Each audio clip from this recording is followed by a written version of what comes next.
7, 8. 1, 2, 3, 4, 5, 6, 7, 8. 1, 2, 3, 4, 5, 6, 7, 8. 1, 2, 3, 4, 5, 6, 7, 8. 1, 2, 3, 4, 1, 2, 3, 4, 1, 2, 3, 4, 1, 2, 3, 4, 1, 2, 1, 2, 1, 2, 1, 2, 1, 1, 1, 1.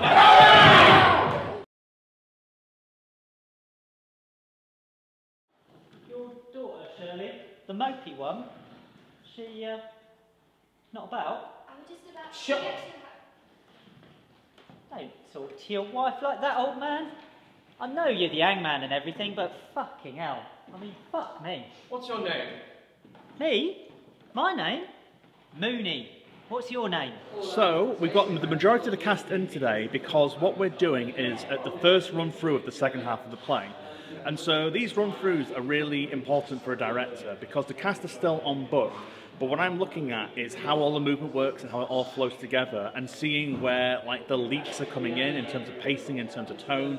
And what it means is that it's going to let me plan out the entirety of the rest of the rehearsal schedule based on where this starts to get a bit flabby or a bit kind of not working quite well. So yeah, but it's just nice having the energy of everyone in the room as well. Yeah, I just had dinner with Sid half an hour ago. You didn't know that, did you? Burger and chips I had, and I'm not being funny, but it's not just the drink up north that's piss fucking rotten. How can anyone muck up burger and chips? I mean how? It's burger and chips. So your movement's working really, really well.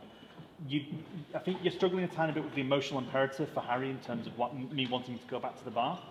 And I think what I want to see happen is when you guys come down and you kind of like round on Mooney, I want Adam to kind of like glance at Harry as if to say, let me handle this the proper way, Harry.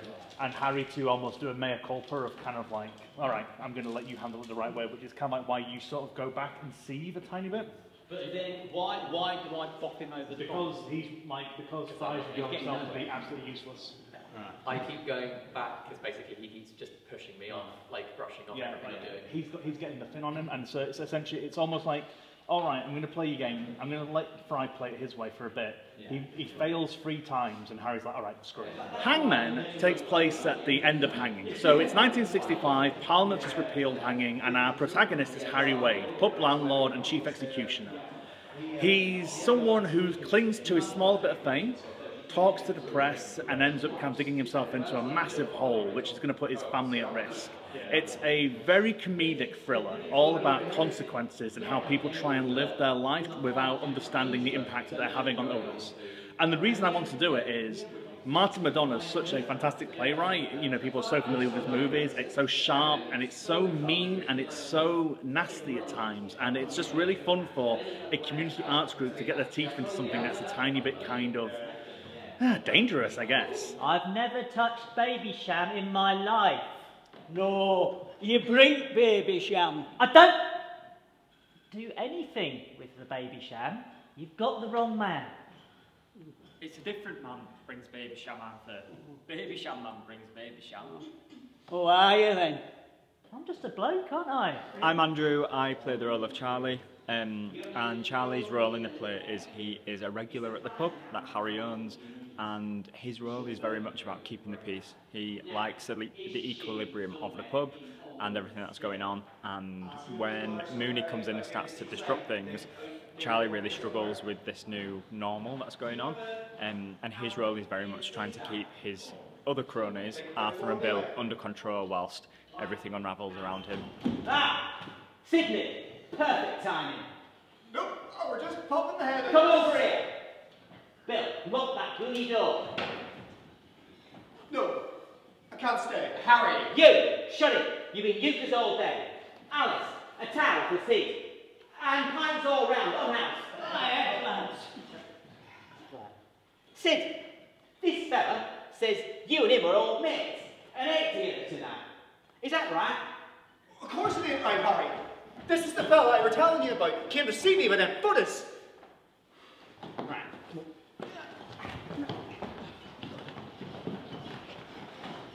Alice, get someone to strap his arm. What have you got? Obviously we're in the very early stages of rehearsals at the moment, so it's still a bit chaotic and there's still a lot of blocking to get done, and but it's really nice to see Spike's vision this early on. He's got a very specific vision, and I'm really looking forward to seeing it all come to life.